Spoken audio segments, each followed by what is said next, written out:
আমি আজকে আমার মেয়ের জন্য হাঁড়ি কিনে নিয়ে এসেছি। তো খিচুড়ি রান্না করব ওই জন্য, যেহেতু নাজিফার 6 মাসে পড়ে যাচ্ছে, ডাক্তার বলছে নাজিফাকে খাওয়ানো স্টার্ট করার জন্য। তো সেক্ষেত্রে আমি হাঁড়ি কিনে নিয়ে আসছি, কারণ অনেক হাঁড়ি আছে, বাট আমি চাই আমার মেয়ের জন্য সব কিছু স্পেশাল থাকুক। যাই হোক, নতুন হাঁড়ি আমি এটা ফার্স্টে ধোয়ার পরে এই যে আমি ডাউল আর চাউল, পোলাও চাল অবশ্য, এই তো আমি পোলাও চাল আর ডাউল ভিজায় রাখছিলাম। এখন এটা রান্না করব কিভাবে আপনাদেরকে দেখাবো।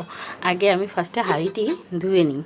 যাই হোক, আমার হাঁড়ি ধোয়া হয়ে গেছে। এখন আমি একটু সবজি কেটে নিলাম আর একটু সাবু দিয়ে নিলাম।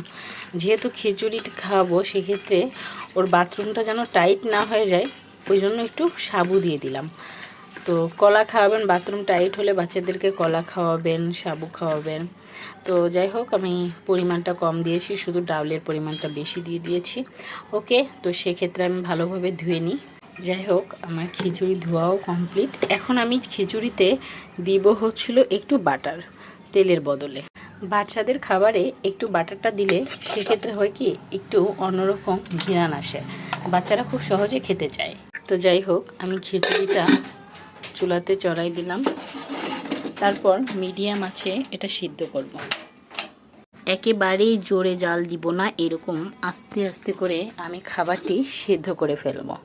তো যাই হোক, কিছুক্ষণ পরে আসি। তারপর আমার অলরেডি খিচুড়ি আমার খিচুড়ি হয়ে গেছে। এখন আমি এটা ব্লেন্ড করব। হ্যাঁ, যেহেতু তারপর অনেকটা ব্লেন্ডের মতো হয়ে গেছে, তারপর আমি ব্লেন্ড করব। যেহেতু প্রথম সুজি খাচ্ছে, খিচুড়ি খাচ্ছে, সেক্ষেত্রে একটু ব্লেন্ড করে দেওয়াটাই ভালো হবে। অলরেডি আমার ব্লেন্ড করা হয়ে, তো দেখা যাক ব্লেন্ডটা কেমন হয়েছে। আমি অবশ্যই এখান থেকে নামাবো না, এর থেকেই নিয়ে ওকে খাওয়াবো। এই যে, ওয়াও, নাইস। আপনারা বাচ্চাদেরকে এভাবেই খাওয়াবেন। ফার্স্টেই ভাত দেওয়ার চেষ্টা করবেন না, ফার্স্টেই মানে আস্ত ভাত দেওয়ার চেষ্টা করবেন না। ফার্স্টের দিকে যখন খাওয়াবেন তখন আসলে এভাবেই আস্তে আস্তে, তারপর আস্তে আস্তে দানাযুক্ত হবে। যেমন এই যে দেখেন, হালকা হালকা দানাযুক্ত আছে। তো এটা আস্তে আস্তে পরিমাণটা বাড়বে, বাট হঠাৎ করেই আস্ত দিলে ওদের খেতে প্রবলেম হবে। তারপর খিচুড়িটি আমি এটাতে ভরে খাওয়াবো।